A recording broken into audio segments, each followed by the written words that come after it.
We spent a month getting your green zone sorted, talking about strength, talking about VO2 max. You got a rough framework of where you're heading. It is time to get to work.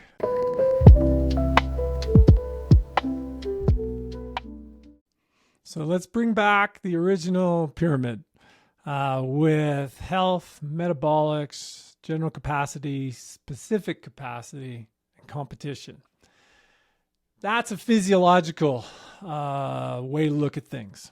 There is another way to look at things. So let's bring in another pyramid, the performance pyramid. And this performance pyramid is essential for your longer events or any time you are stepping up in terms of duration. So you might be an experienced athlete, very experienced athlete, but you have decided to step up your race duration, your race distance, the type of event you're doing. It will call for different characteristics of fitness, perhaps different characteristics than you've trained for, and it might identify weaknesses in your portfolio.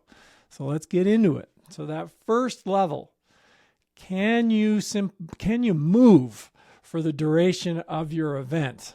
This is a biggie for marathon and Ironman racing. A lot of times, have you ever walked? If you are an average marathoner, it's going to be about a 4-hour event for you. Have you ever walked or hiked or even stood for 4 hours in a row?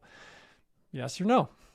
That is a fundamental skill. It's a fundamental part of endurance and performance. It's just the ability to move for the duration. The equivalent for Ironman is even further out there. Have you ever gone 13 hours without sitting down? Have you?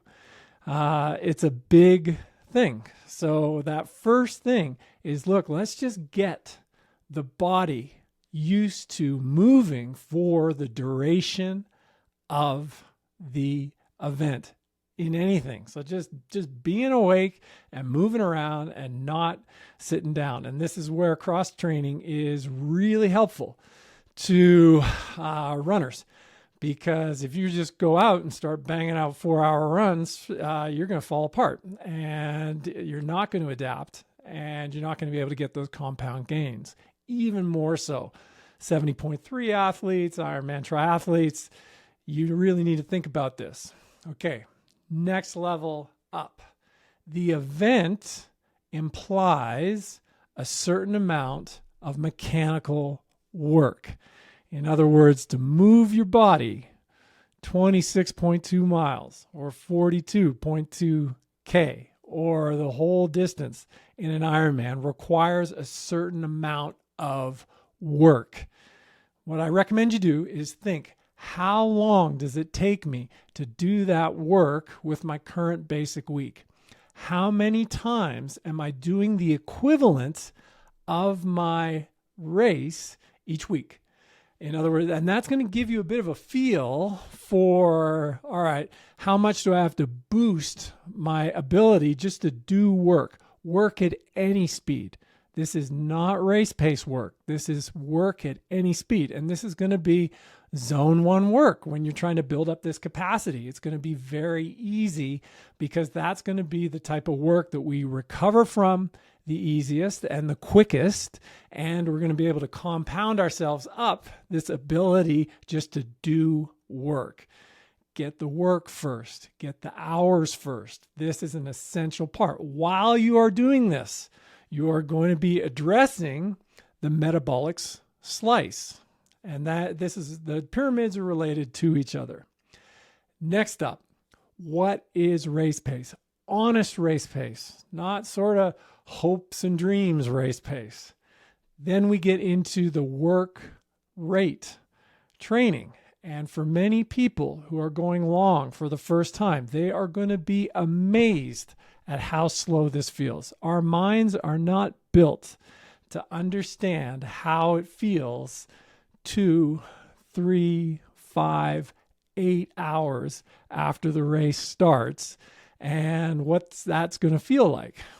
You're probably going to make some pacing errors the first few times you do these really long days. Let's make those errors in training so we can become humble on race day and have a good experience and finish strong. The work rate training is the specific training. So let's bring back the pyramid with the colors. It's not a long block. You're going to be spending almost all your time building the total work capacity before you get into the specific training. And this can be years. And if you look at the best elites in their background, they have spent many years on the metabolic slice and the general capacity slice. And that is what gives them the capacity to tolerate peak load and very challenging specific load. So think in terms of work as well when you're planning out your years and your multi-year progression to where you want to take yourself. Thanks for watching. Hit that like button, then head over to my YouTube channel and subscribe to the Lemon to Legend playlist. My book, From Lemon to Legend, is now available on Amazon.